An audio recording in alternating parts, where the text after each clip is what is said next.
In the late 1970s, two things happened to me. One was I became close friends with a friend of mine to this day, Phil, and my family moved from one house to another.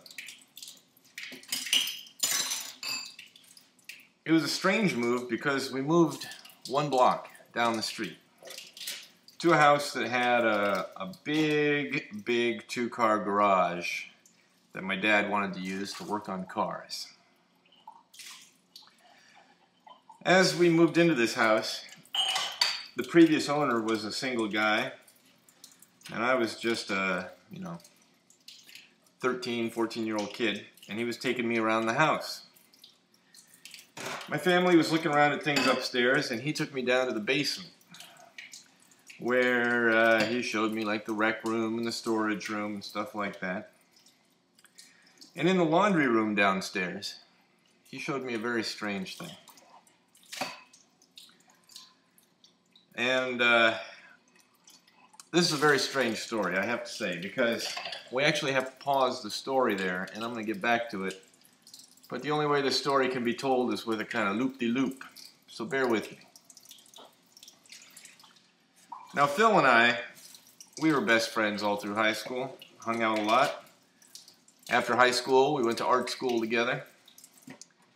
And, but as higher education is supposed to do, expand your mind and your horizons, we developed different interests and started growing in different directions. And Phil got very interested in Japan, and he moved to Japan to study there for a year. And so it was very peculiar for me to suddenly go back to school, I think it was my junior year, and not have my best friend there. But, I met other people. I started hanging out with this very nice gal named Beverly, who liked shooting videos, and I would hang out with her while she shot videos. And Phil in Japan made friends with a guy named Johnny.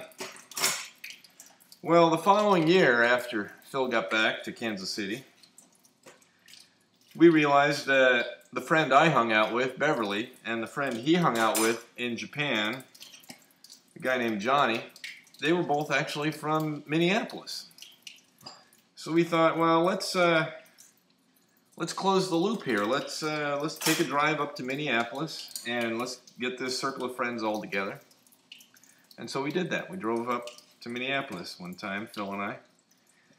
And we met up with Beverly, who was, she was a transfer student from Minneapolis. That's what I didn't tell you. She was only in Kansas City for that 1 year when I hung out with her.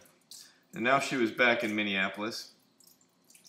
Johnny, who was a transfer student from Minneapolis and went to Japan where he met Phil, he was now back in Minneapolis, so we got the whole gang together. Now, in part of this, Johnny's family lived there, his mom and dad, and we went over to their house, very nice people, and Johnny's dad took me down in the basement where he had a wood shop. He was very proud of the woodworking that he did. And he was a guy who liked to make signs. He made like those signs that people put on their mailboxes, the Joneses, the Johnsons. But he also made a wide variety of signs. Curiously enough, he photographed every sign he ever made. He liked to document it.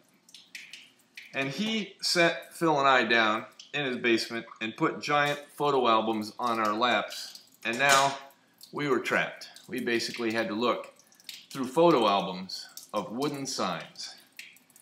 And there was no way out except through the other side of that photo album. So I figured we better get started. Well, we're flipping along for a little while. And all of a sudden Phil comes across a photo and his eyes light up and he puts it in front of me. I can't believe my eyes. I can't believe what I'm seeing. I point to this photograph and I say to Johnny's dad, "Hey, tell me about this sign here." It was a sign of a giant Bullwinkle moose. It was big. It was big. It was a sign that was like, quite large. Big shape of the cartoon character Bullwinkle with the word Bullwinkles underneath it.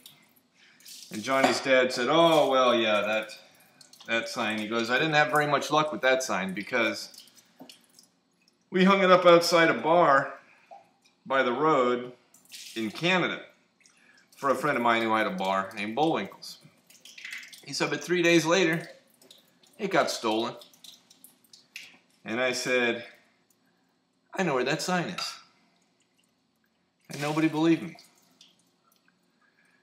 All right, now we got to rewind back in time to the late 70s when my family is moving into this house and the previous owner is taking me around the laundry room where he had constructed a bathroom in the laundry room, and the wall, the partition of the bathroom, was a giant Bullwinkle's Moose sign that I have to say I looked at for years growing up while I was doing my business.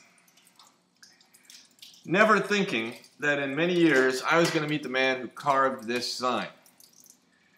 But you know, back when I was first being toured around in that basement by the previous owner, and I was so taken by this Bullwinkle sign as a 14-year-old, I remember him saying to me, oh yeah, the Bullwinkle sign. You know, one night some buddies of mine and I, we were drunk up in Canada and we stole that sign.